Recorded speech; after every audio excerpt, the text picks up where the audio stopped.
오직 예수라는 제목의 말씀으로 하나님의 말씀을 증거하겠습니다. 제가 이 제목으로 설교하려는 까닭은 오늘 우리 그리스도인들이 심각한 영적인 도전에 직면해 있다고 생각하기 때문에 그렇습니다. 교회 안팎에 기독교에 대한 공격이 가해지고 있습니다. 또한 성도들도 세상의 물질 문명과 사회가 고도로 발달하기 때문에 예전처럼 교회만 생각하고 예수만 생각하고 성경의 절대 진리만 따라서 살지 못하는 사회라고 인식하기 때문에 그렇습니다. 이 말씀의 내용은 무엇보다도 사람들은 기독교 교리, 그 중에서도 가장 핵심적인 교리인 구원론을 비난한다는 사실입니다. 구원론을 비난하는 저들의 불만은 뭐냐면 왜 예수만을 믿어야만 구원을 받는다고 하느냐라는 것입니다. 다른 종교를 신봉하는 사람들은 그런 비난하는 것은 조금 더 이상하게 생각되지 않습니다. 예를 들어서 불교나 또 천주교도 마찬가지고 이교도라고 생각하니까, 그리고 모슬렘도 마찬가지고 이슬람도 마찬가지고 그들만의 구원관이 있고 신관이 있기 때문에 그분들이 그렇게 주장을 하면 조금도 이상한 일이 아니라고 생각합니다.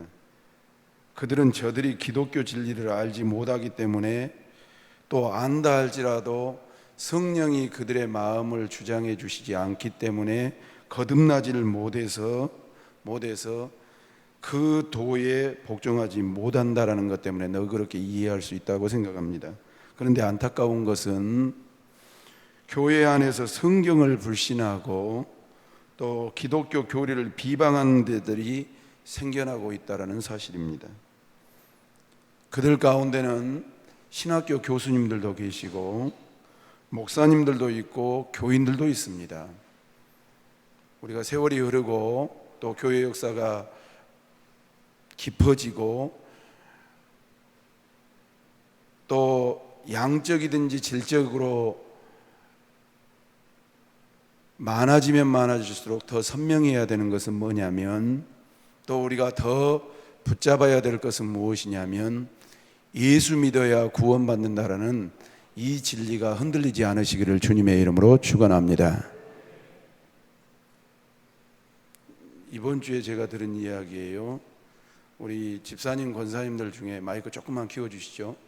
집사님 권사님들 가운데 가정에서 요양보호를 하시는 분들이 몇 분 계십니다. 그러면 돌봐야 될 어르신들한테 찾아가서 그분들에게 우리가 이제 예수 믿는 집사하고 예수 믿는 권사니까 복음을 제시한다고 합니다. 그런데 안타까운 것은 많은 분들이 오랜 동안 신앙생활을 하셨는데 침상에 눕고 정신이 흐려지면서 예수 구원에 대한 구원의 확신을 그것까지 놓쳐버린다는 사실을 제가 접하면서, 비단 이것이 그분들의 이야기고 또한 연세 드신 분들의 삶일까?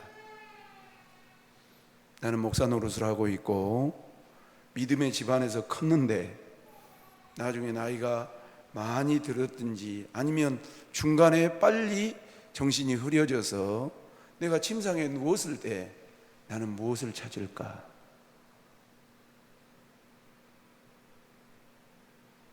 그리고 한 가지 더 생각이 난 것이 무엇이냐면 만남의 복을 하나님이 주셔야 되겠구나. 따라합시다. 주여, 내 숨 거두는 날까지 만남의 복을 허락하여 주시옵소서. 그분들에게, 침상에 누워있는 또 정신이 흐려지는 그분들에게 복음을 제시한다라는, 자기가 믿는 예수, 내가 어떻게 해야만이 하나님 나라에 갈 수 있다라는 복음을 제시해 준다라는 그 말씀을 듣고 얼마나 우리 교인들이 감사하고 또 내가 붙잡아야 될 것이 무엇인가에 대해서 생각해 보았습니다.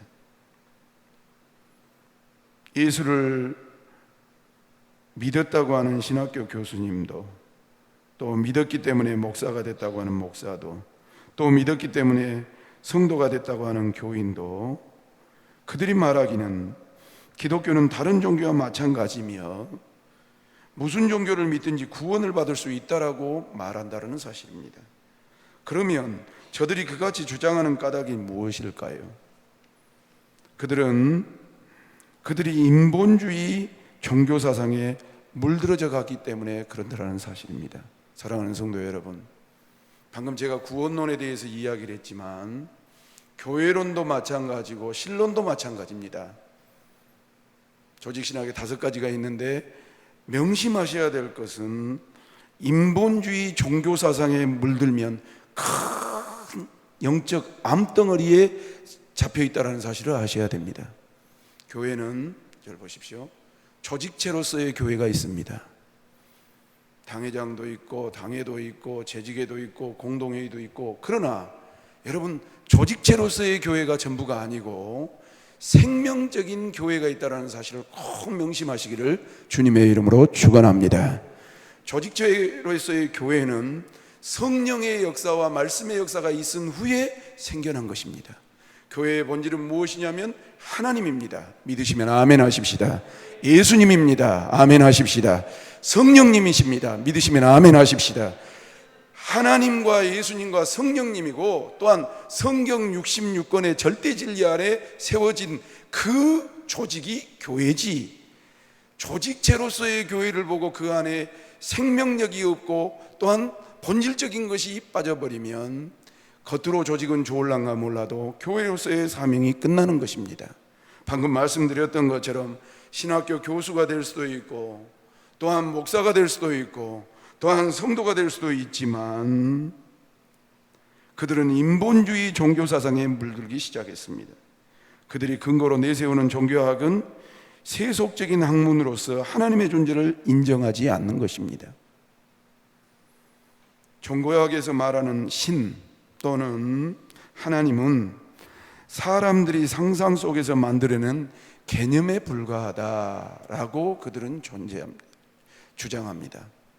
신이나 아까 말씀드렸던 하나님은 존재해서가 아니고 살아서 역사하셔서가 아니라 사람들이 그런 불가능한 신적 개념을 만들어서 제시할 때 그것을 믿는다고 주장합니다. 그러므로 종교학 이론에 의하면 인류가 숭배하는 모든 신들은 그 이름이 무엇이든지 간에 어차피 사람들의 머릿속에서 만들어낸 것이므로 허상에 불과하다고 생각을 하십니다. 여러분, 잘 자신을 점검해 볼 필요가 있습니다. 저를 보십시오. 저나 여러분들은 내가 만들어낸 사상과 개념에서의 신과 하나님을 만들어내서 그분에 대해서 공부하고 학문으로서 해놓은 일반 종교학을 믿고 있는 것인지, 아니면 불가항력적인 힘으로 내가 개념도 없고 또한 어떤 학문도 아닌데 존재하신 하나님으로 믿는 것인가에 대한 것을 분명하게 가려서 신앙생활 하셔야 됩니다. 사랑하는 성도 여러분, 만들어낸 신을 믿으면 지옥 갑니다. 그러나 성경에서 소개한 하나님을 믿는, 삼위일체 하나님을 믿는, 예수를 나의 구주로 믿는 성도들만이 천국 가는 하나님의 백성 될 줄로 믿습니다. 제가 주중설교를 쭉 했는데 15세기에 있던 이야기입니다. 제가 새벽 예배 나오신 분들한테는 한번 했습니다. 제 원고에는 없는데 15세기에 영성가였던 사보나볼라라는 분이 계십니다. 그러니까 시대의 영성가였습니다. 14세기, 15세기. 그런데 이분이 수도원에서 쭉 생활을 하는데 어떤 분이 마리아 이 성모 앞에서 참 지극정성으로 날마다 기도를 하는 겁니다. 수도원에서 보고 있으니까 그 모습이 너무 경건하고 너무 지극정성인 겁니다. 계속 지켜보았어. 하루도 빠지 아니하고 사보나 볼라가 보니까 이게 하고 있는 겁니다. 이야, 저분 신앙 참 좋다. 나도 저분을 좀 닮았으면 좋겠다. 어쩜 저렇게 아름다운 모습이 나오노? 1년 이상을 쭉 지켜봤습니다.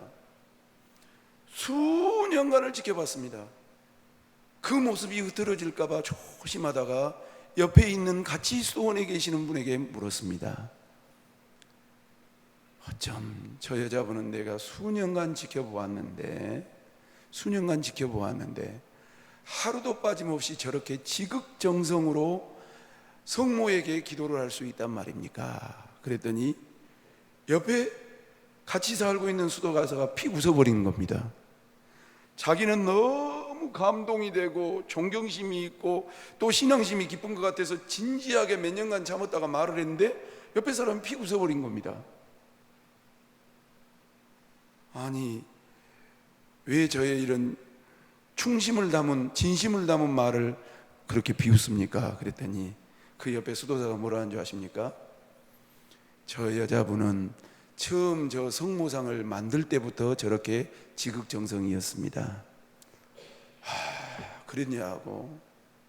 그런데 말입니다, 그 성모상은 누구의 얼굴이냐면 저 여인의 얼굴, 젊었을 때의 얼굴을 모델로 해서 성모상을 만들어서 그 여인은 성모상 앞에 기도를 할 때마다 누구를, 언제를 생각하고 기도했냐면 내 젊은 날이 이렇게 아름다웠을 거를.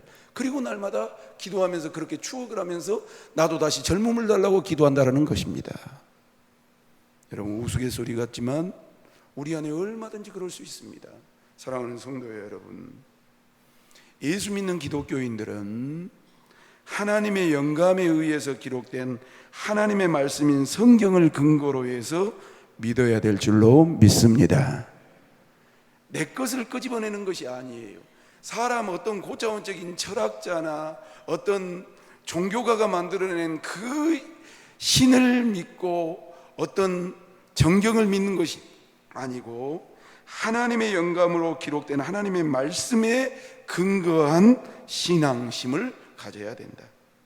기독교는 성경을 신앙의 유일한 기준으로 삼습니다. 그러므로 제 아무리 신학자고 목사고 교인이라 할지라도 성경을 신앙의 유일한 기준으로 삼지 않는다면 죄송합니다, 그리스도인이라고 할 수가 없습니다.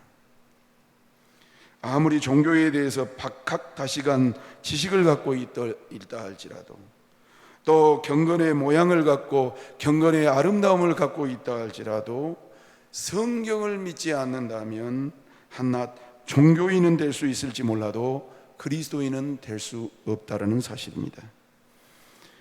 기독교의 교리는 하나서부터 열까지 다 성경을 근거로 하고 있습니다. 하나님은 누구신가? 제가 왜 질문을 던지고 잠깐 멈춘 줄 아십니까? 하나님은 누구신가? 어디에서 근거한 답이 나와야 된다고요? 우리 청년들, 어디에서 근거한 답이 나와야 된다고요?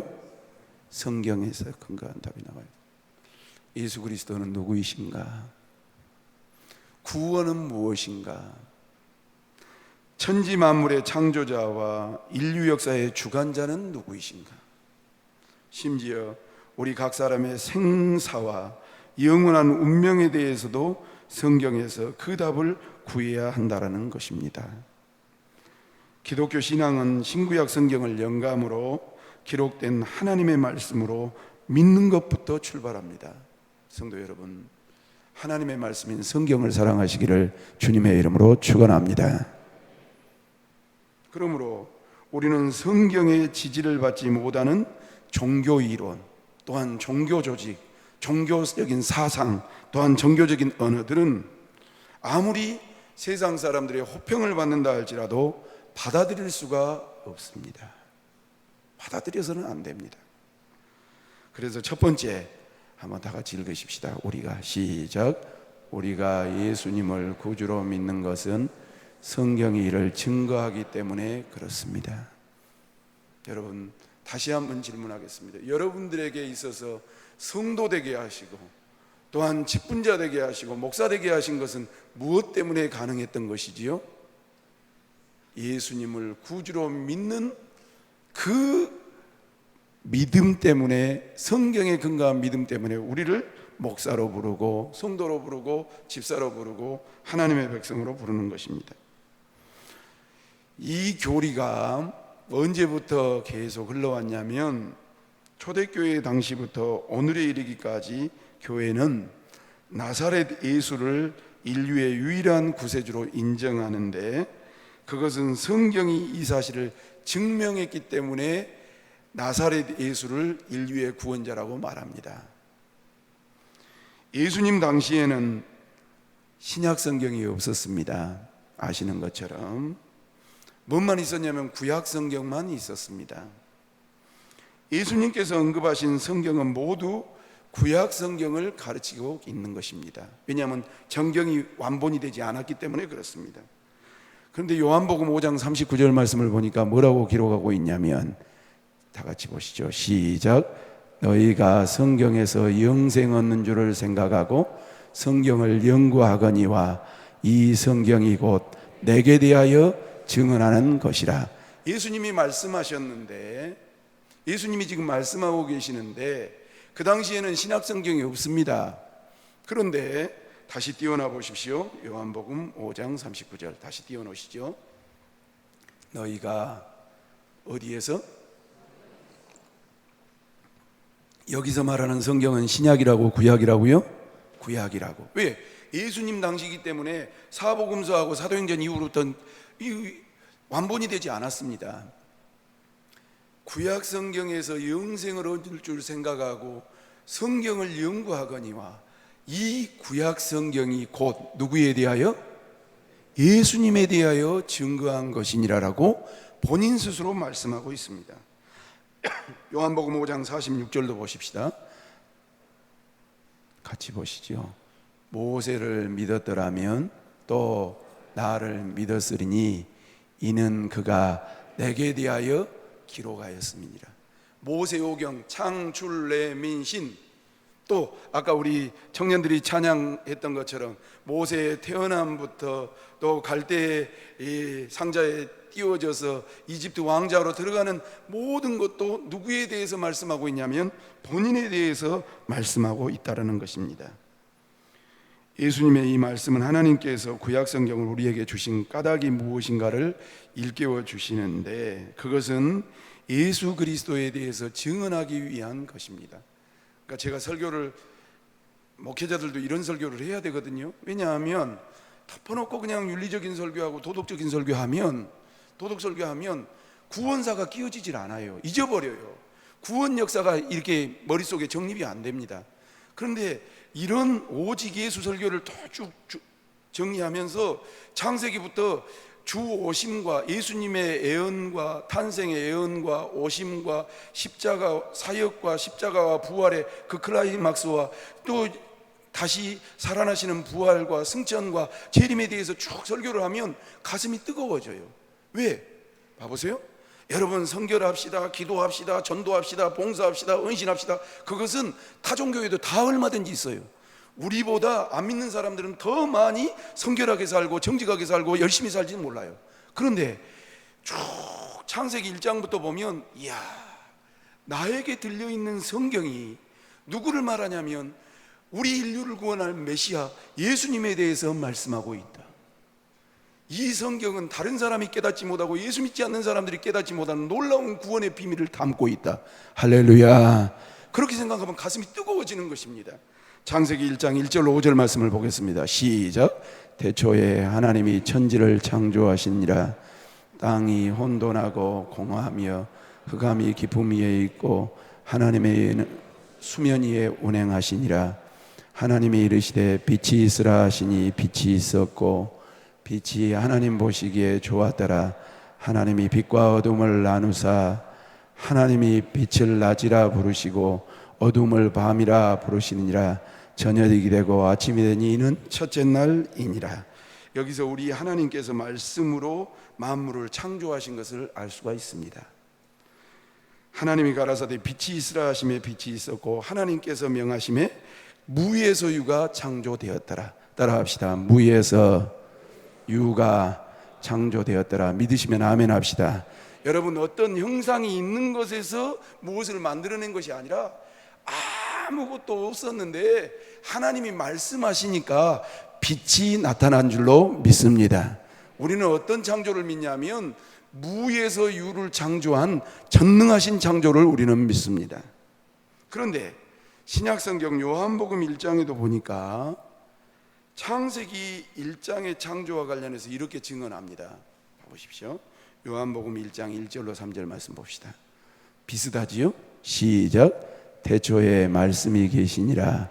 이 말씀이 하나님과 함께 계셨으니 이 말씀은 곧 하나님이시니라. 그가 태초에 하나님과 함께 계셨고 만물이 그로 말미암아 지은 바 되었으니 지은 것이 하나도 그가 없이는 된 것이 없느니라. 여러분 14절도 보실까요? 14절 요한복음 1장 14절 시작. 말씀이 육신이 되어 우리 가운데 거하심에 아버지의 독생자의 영광이요 은혜와 진리가 충만하더라. 여기서 사도 요한은 만물의 창조를 가능케 했던 하나님의 말씀이 뭐가 되었다라면 육신이 되었답니다. 이게 참 신명막측한 말씀이죠. 다시요. 만물의 창조를 가능케 했던 하나님의 말씀이 육신이 됐답니다. 그래서 우리 가운데 오셨답니다. 그가 바로 예수 그리스도라고 증거하고 있습니다. 그는 요한복음에서만 말씀한 것이 아니라 밤모섬에 유배될 때 요한계시록 3장 14절에도 그렇게 기록하고 있습니다. 같이 봐요. 시작. 라오디게아 교회의 사자에게 편지하라. 아멘이시요 충성되고 참된 증인이시요 하나님의 창조의 근본이신 이가 이르시되. 예수님을 뭐라고 표현했냐면 하나님의 창조의 근본이라고 예수님을 표현했습니다. 예수 그리스도를 가리켜서 하나님의 창조의 근본이신 이처럼 신구약 성경은 서로 밀접하게 연관되어 있으며 다 같이 어디를 말씀하고 있냐면 우리 주 예수 그리스도를 말씀하고 있는 줄로 믿습니다. 그러니까 창세기 1장 말씀을 보고 요한복음 1장 똑같은 창조를 이야기하면서도 뭐가 보이냐면 창조주가 되시고 또한 말씀이 육신이 되신 예수님이 보이는 겁니다. 또 한 가지 예를 들까요? 창세기 3장에 보면 인류의 조상 아담의 타락에 관해서 증언하잖아요. 쉽게 알 수 있으니까. 인류의 어머니인 하와가 사단이었던 뱀의 게임에 넘어가서 하나님이 금하신 선악과의 실과를 따먹고 범죄했단 말이지요. 아담과 하와가 그 실과를 먹고 나자 눈이 밝아졌다 그랬어요. 그리고 눈이 밝아져서 뭘 보냐면 그 전까지만 해도 못 느꼈는데 발가벗은 것을 알고 무화과 나뭇잎으로 치마를 해서 입었단 말이죠. 그리고 하나님의 낯을 피해서 동산나무 사이에 숨었습니다. 잘 아시잖아요. 저녁 무렵에 하나님이 아담에게 찾아오셨어요. 첫 질문이 뭐냐? 아담아, 아담아, 내가 어디 있느냐 하니까 내가 동산에서 하나님의 소리를 듣고 내가 벗었으므로 두려워해서 숨었습니다 라고 대답을 했습니다. 여기서 우리는 죄가 얼마나 무서운 것인가를 알 수가 있지요. 죄를 지으면 하나님을 두려워하여 피합니다. 여러분, 사람도 마찬가지입니다. 부모 자식 간에도 거짓말치고 부모 자식 간에도 죄를 지으면 떳떳하게 못 쳐다봐요. 사람과 사람과의 관계 속에서 여러분 이게 부담스럽고 죄를 지으면요 쳐다보지를 못하는 거예요. 왜? 양심에 찔리고 또 거부감이 생기는 거예요. 그러나 하나님께서 아담을 불쌍히 여기시고 찾아오셨습니다.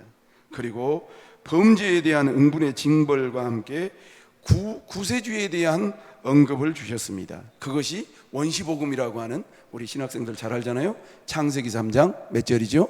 15절 말씀입니다. 다 같이 보시죠. 시작. 내가 너로 여자의 원수가 되게 하고 내 후손도 여자의 후손과 원수가 되게 하리니 여자의 후손은 내 머리를 상하게 할 것이요 너는 그의 발꿈치를 상하게 할 것이니라 하시고 라고 말씀합니다. 이 말씀은 하와를 깬 뱀을 저주한 것이지만, 잘 보셔야 됩니다. 하와를 꿰었던 뱀을 저주한 것이지만 동시에 인류의 구원을 약속하신 것이기도 한다는 사실입니다. 그래서 아까 말했던 원시복음, 최초복음이라고 부릅니다. 우리 모두는 인류의 조상 아담의 후손이라고 하지만 하와의 후손이라고 하지 않습니다. 잘 보십시오. 아담의 후손이라고 그러지 하와의 후손이라고 하지 않습니다. 그것은 사람은 누구나 아버지 씨에 의해서 태어났기 때문에 그렇습니다. 그런데 창세기 3장 15절 다시 한번 보시면, 보십시다. 내가 너로 여자와 원수가 되게 하고 내 후손도 누구의 후손과? 여자의 후손과 라고 기록하고 있습니다. 여자의 후손이 와서 뱀의 머리를 상하게 할 것이다. 이 말씀은 무슨 뜻이냐면 그냥 단순히 여자의 후손이 온갑다 그런 것이 아니라, 이 아버지의 씨, 남자의 씨라고 후손이라고 하지 아니하고 여자의 씨라고 하는 것은 구세주가 여자의 후손으로 오셔서 뱀 곧 마귀를 멸하실 것을 말씀합니다. 좀 더 구체적으로 말하면 동정녀 탄생에 대해서 말씀하고 있는 것입니다. 그런데 남자 없이 여자 혼자서 어떻게 자식을 낳을 수가 있을까? 그러나 하나님께서 여자의 후손에 대한 언약을 선지자를 통해서 재차 확인해 주셨던 것을 알 수가 있습니다. 우리 이사야 7장 14절 말씀을 보십시다. 같이 봐요. 시작. 그러므로 주께서 친히 징조를 너희에게 주실 것이라. 보라, 처녀가 잉태하여 아들을 낳을 것이요 그의 이름을 임마누엘이라. 보라, 누가 잉태하여? 다시요. 세 번째 줄 다시 읽읍시다. 시작. 보라, 처녀가 잉태하여 아들을 낳을 것이요 그 이름을 임마누엘이라. 하나님이 우리와 함께 계시다고 할 것이니라. 따라합시다. 하나님이 우리와 함께 계시다. 믿으시면 아멘 하십시다. 여러분, 임마누엘은 하나님이 우리와 함께 계시다는 뜻인데, 이 뜻이 무엇이냐면 예수님께서 이 땅에 오신 것은 곧 우리에게 오신 것이다 라는 그런 뜻입니다. 설교를 점점 마무리해 가지요. 명절 끝이고 그러니까 우리가 단순히 왜 예수님이냐라고 묻는다면 숨이 막힐 수 있을 것입니다. 그리고 번뜩 생각이 나지 않을 것입니다. 그러나 하나님의 구속의 경륜을 보면 창세 전부터 하나님은 예정하셔서 인류를 만드시고 그의 죄악과 타락의 모든 그러한 경륜 속에서 메시아 되신 예수님을 이 땅에 동정녀를 통해서 보내실 것을 예정하셔서 저와 여러분들을 구원해 주신 하나님의 은총을 계획하고 있었다라는 사실을 생각해 보면 기독교는 세상에서 말하는 종교가 아니라 하나님의 구원의 역사고 생명이 기독교인 줄로 믿습니다. 사랑하는 성도 여러분, 예수 믿는 것을 굉장히 감사히 여겨야 됩니다.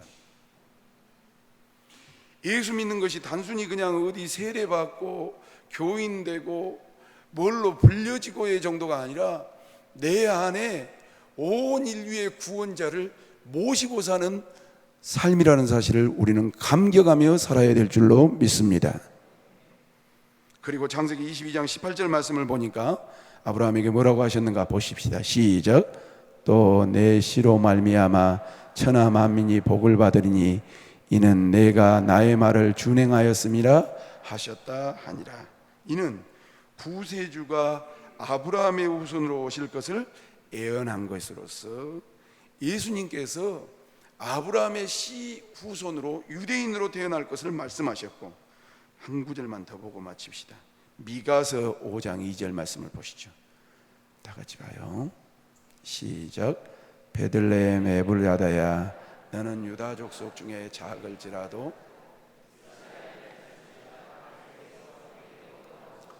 그의 근본은 상고에 영원에 있느니라.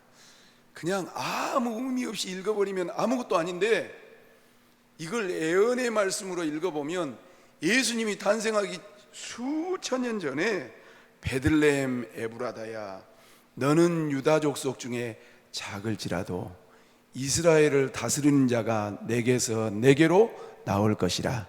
그의 근본은 상고에 영원에 있다 하신 주님의 예언을 생각해 보면서, 사랑하는 성도 여러분, 우리가 생각하는 단순히 예수 믿고 구원이 단순히 예수 믿고 구원이 아니라 하나님의 깊으신 뜻과 섭리 안에서 하나님의 일에 가심을 명심하면서 예수님 한 분만으로 그 생명의 주인 되신 주님을 사랑하고 모시고 받들어 섬김으로 우리가 하나님 앞에 감사할 수 있는 믿음의 주인공들이 되시기를 주님의 이름으로 축원합니다. 설교는 마쳤습니다. 다음 시간에도 제가 다음 주에 헌신 예배가 있어요. 김제 신강교회라고 총회장님이 갔다 올 텐데 이 설교 계속하려고 그러는데 한 주간 동안 숙제 드리겠습니다. 잘 보십시오. 두 가지만 딱 합시다.